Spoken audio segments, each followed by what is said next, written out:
Leader, third party. Yeah, thank you, Mr. Speaker. Now more than ever, governments need to invest in accessible, reliable, convenient public transit options, reduces greenhouse gas emissions, and increases affordability. Investments to increase capacity and, importantly, accessibility, reliability, and convenience always has to come before increased ridership.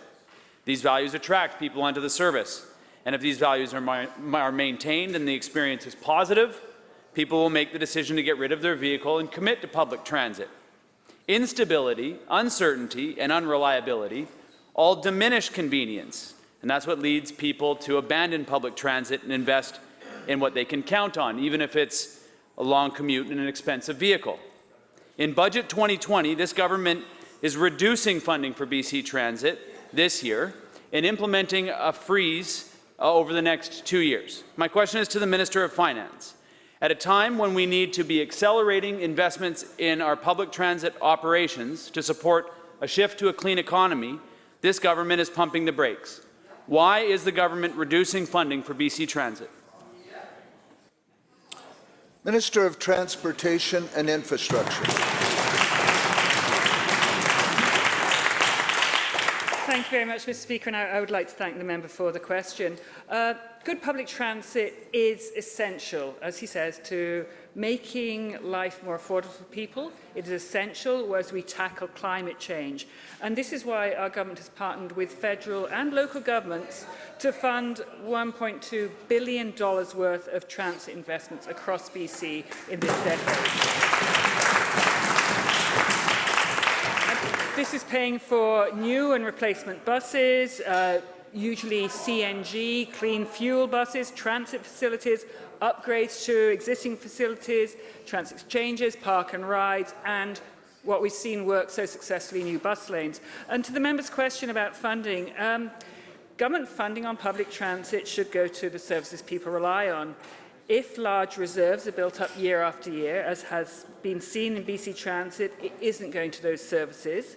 And that's why we're working with BC Transit, so asking them to draw from its $42 million in reserves as we work to expand transit services to serve more and more people.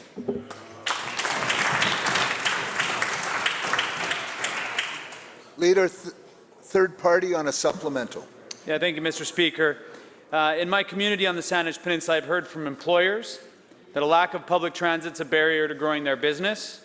I hear from employees that public transit would increase affordability and their quality of life.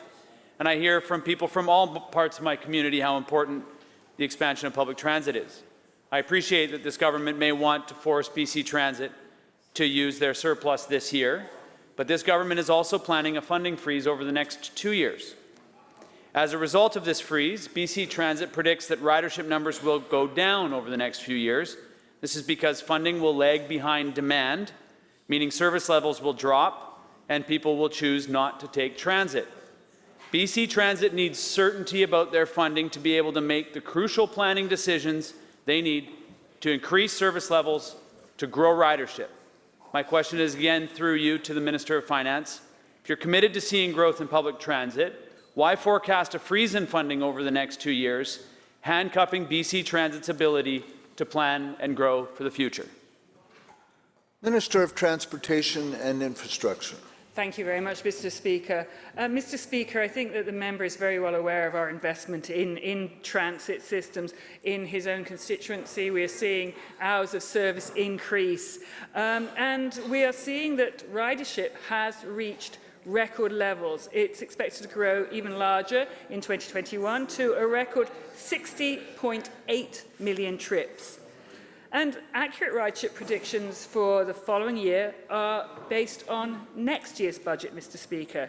So as BC Transit does draw from their larger reserves this year, there's going to be no reduction in services, no impact on expansion projects. Public transit, Mr. Speaker, remains a top priority for our government. We want to make life more affordable, we want to tackle climate change, and we want to make sure people have options when it comes to how they travel. That's why we're going to continue to maintain a positive approach to BC Transit.